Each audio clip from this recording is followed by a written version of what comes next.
le Conseil de sécurité des Nations Unies a donc décidé certaines sanctions pour la République de Haïti concernant les bandes des gangs ou les bandes armées. À ce sujet, le Canada a pris l'initiative. On n'a pas eu de réponse pour le moment sur les motivations canadiennes.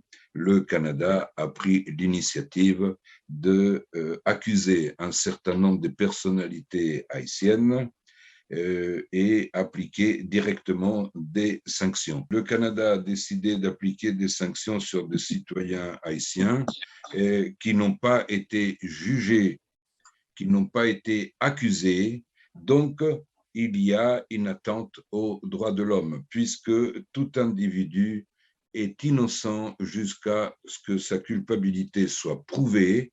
C'est clairement dit dans les droits humains.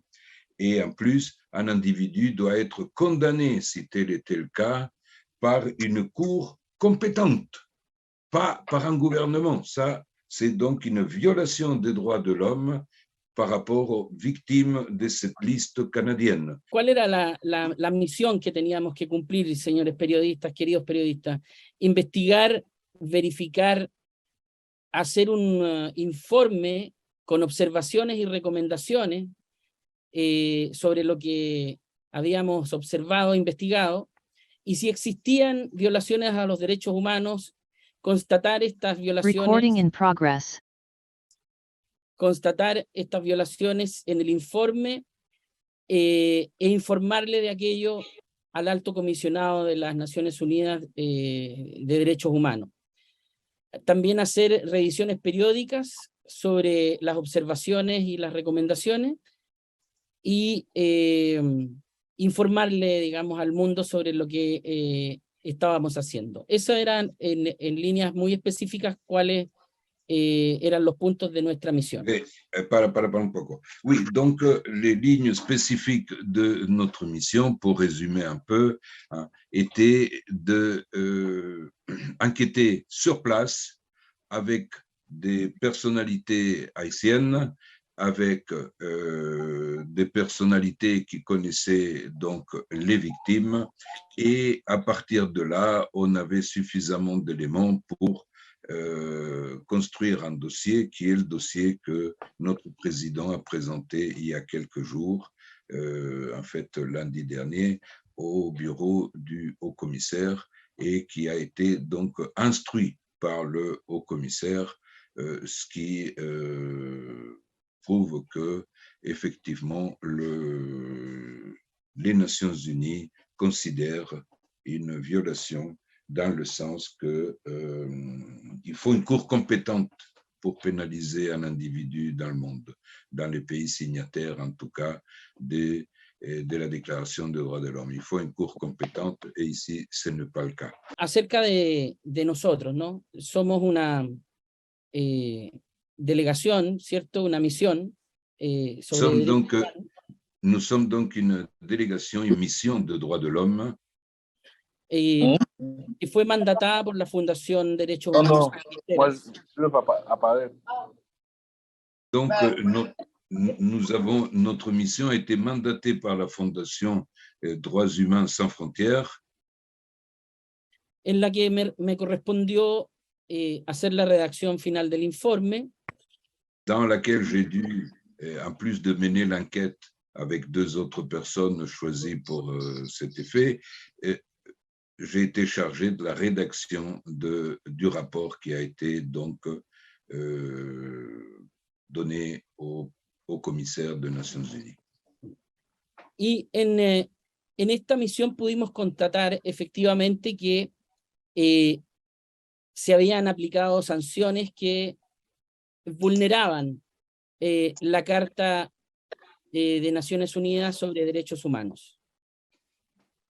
Et nous avons constaté lors de ces missions que ces sanctions violaient les droits humains des personnes qui ont été touchées dans cette liste de disons, de restrictions financières, commerciales et économiques.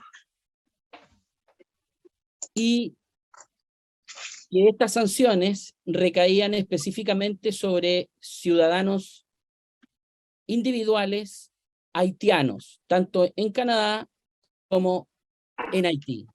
Et ces sanctions touchaient des individus, des citoyens haïtiens, aussi bien dans le territoire canadien que dans le territoire haïtien. Y que estas sanciones consistían básicamente en el extremo de producir lo que en economía se denomina una excomunión económica y financiera de estas personas del sistema económico canadiense.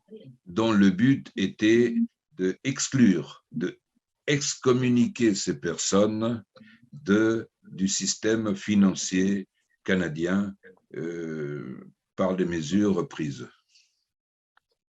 Entonces, nos abocamos a la tarea de investigar el origen de estas sanciones. Donc, nous avons fait de recherches sur l'origine de ces sanctions. El origen jurídico, legal y constitucional de estas sanciones. L'origine juridique, légale et constitutionnelle de ces sanctions. Y descubrimos para el contenido del informe Et nous avons découvert, ou en établissant le contenu du rapport,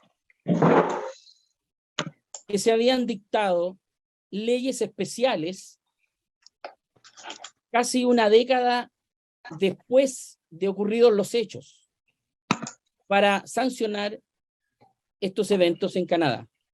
qu'il y a eu donc des décrets spéciaux pour couvrir ces genres de décisions pour punir quelqu'un, que ce soit au Canada ou en dehors du Canada. Des décisions pour punir quelqu'un. Y que el único facultado para realizar eventualmente una sanción de este tipo Et que le seul, d'après la Constitution canadienne, les chartes canadiennes, le seul autorisé à signer ces genres de sanctions, es el monarca británico. c'est le roi d'Angleterre. Toute autre signature pour des sanctions, d'après les chartes canadiennes, n'est pas valable.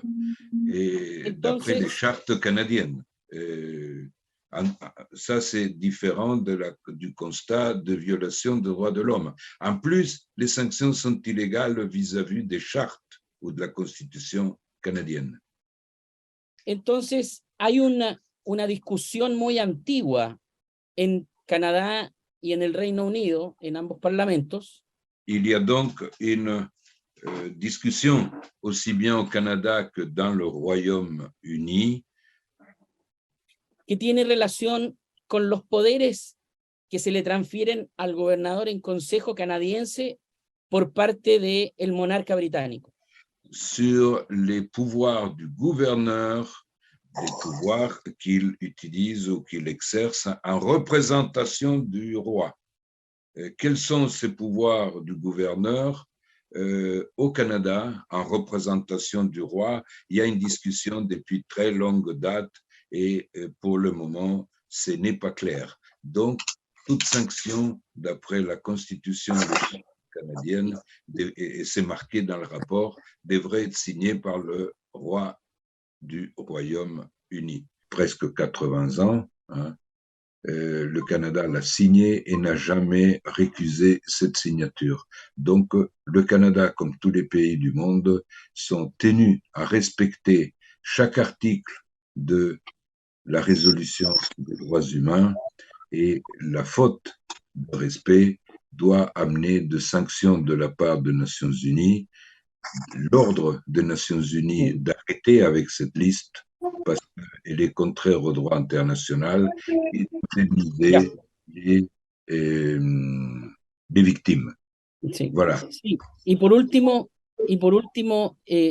nosotros estamos convencidos de que evidentemente el pueblo canadiense es un extraordinario pueblo y que en algún momento pronto y cercano las autoridades canadienses van a reflexionar sobre esta injusticia y van a reparar eh, por ellos mismos los daños que han eventualmente causado con estas sanciones tan injustas e ilegítimas.